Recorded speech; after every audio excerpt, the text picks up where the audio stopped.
Al hablar de los conceptos de ataque de pánico y crisis de ansiedad, nos referimos a un apartado del campo de la psiquiatría en el que se incluyen situaciones clínicas que podemos denominar de carácter agudo, es decir, que aparecen repentinamente, de imprevisto, sin previo aviso, y también pueden ser recurrentes, es decir, que pueden suceder varias veces. Considero necesario hacer una breve introducción descriptiva de estos dos conceptos, aunque como suele ser habitual en el contenido de mis podcasts sobre consejos médicos para una vida en plenitud, no es mi intención impartir clases teóricas sobre el contenido de cada episodio, a no ser, como en este caso, que resulte imprescindible para comprender el resto de los contenidos. Aunque habitualmente se habla de ataque de pánico y crisis de ansiedad como términos similares, no son lo mismo y conviene diferenciarlo a la hora de tratar sobre las herramientas que pueden resultar útiles para minimizar los síntomas que las acompañan e incluso prevenirlos. En los ataques de pánico no existe una preocupación previa, aparecen súbitamente, acompañados de un miedo paralizante junto a una sensación de perder el control, y dos conceptos que son la despersonalización o desapego de la propia persona, como si la considerase como extraña o ajena a uno mismo, o dicho de otra forma, como si se experimentase que alguna parte del cuerpo no te perteneciese. Parece complejo de entender, pero quien lo haya experimentado alguna vez sabrá perfectamente a lo que me estoy refiriendo. Algo parecido sucede con la desrealización,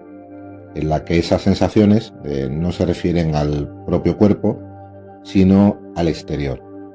a lo que nos rodea, llegando incluso a confundir el día con la noche en un atardecer, sin saber si está amaneciendo o se está poniendo el sol. Insisto en que esto que estoy comentando parece una estupidez para quien no conoce estos conceptos o no los ha experimentado nunca,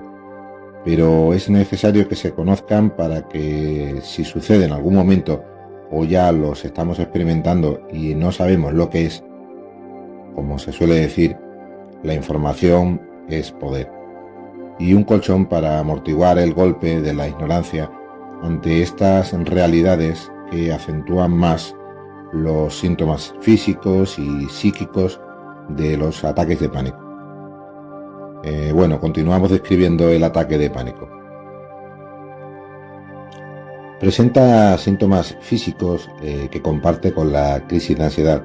aunque suelen ser más intensos e invalidantes y no permiten continuar con la actividad que se esté realizando en ese momento. Síntomas físicos como hormigueos en las extremidades, mareos, náuseas, dolor de cabeza, sensación de falta de aire, palpitaciones, temblores, en fin, la lista es bastante extensa y no me interesa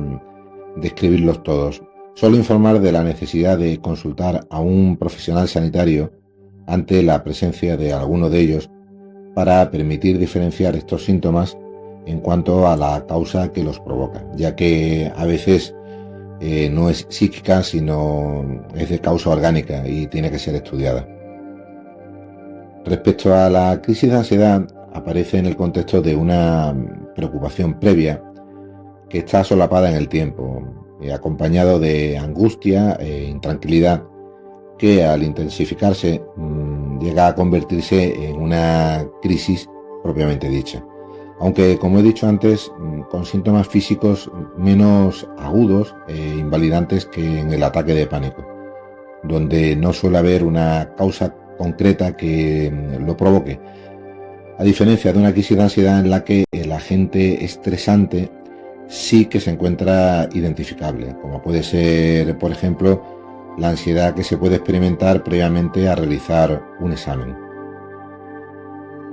Como hemos visto en esta breve explicación sobre ambos conceptos, hay dos diferencias claras entre ambas. La primera es identificar la causa que la provoca y la segunda, el carácter súbito o agudo.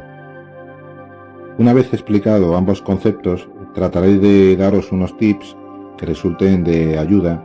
para minimizar los efectos que se producen por estas desagradables situaciones clínicas.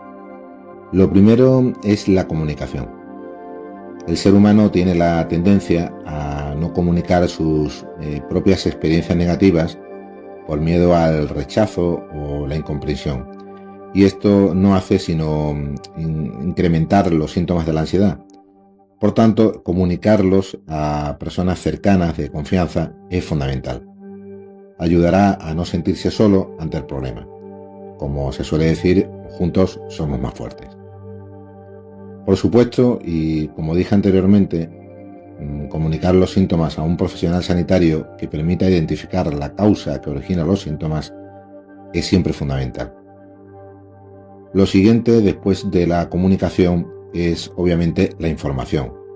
En este caso la que nos comparta el profesional sanitario y también la de otras personas que tienen síntomas similares, de forma que ayude a afrontar la situación de pánico o ansiedad aguda con conocimiento de ella, de forma que no atribuyamos los síntomas a causas infundadas y que por la propia ansiedad que tiende a magnificar y dramatizarlo todo,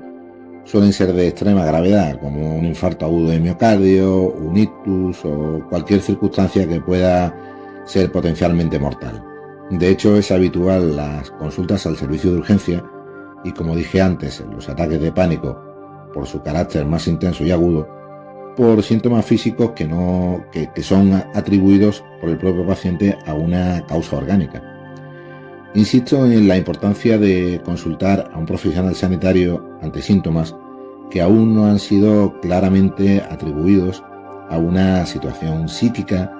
por el propio paciente para evitar retrasos diagnósticos.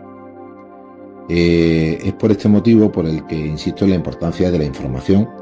para poder centrarnos más en la evitación o la reducción de los síntomas una vez identificada claramente la causa que lo provoca. Y después de la comunicación y la información, el siguiente punto importante es afrontar. La evitación forma parte especialmente del ataque de pánico, con una tendencia a huir del escenario donde este ataque se produce, por lo que con la ayuda de pautas conductuales aportadas habitualmente por profesionales de la salud mental, se crean estrategias para afrontar la situación sin actitudes de huida o de escape, buscando puertas de salida por todos sitios.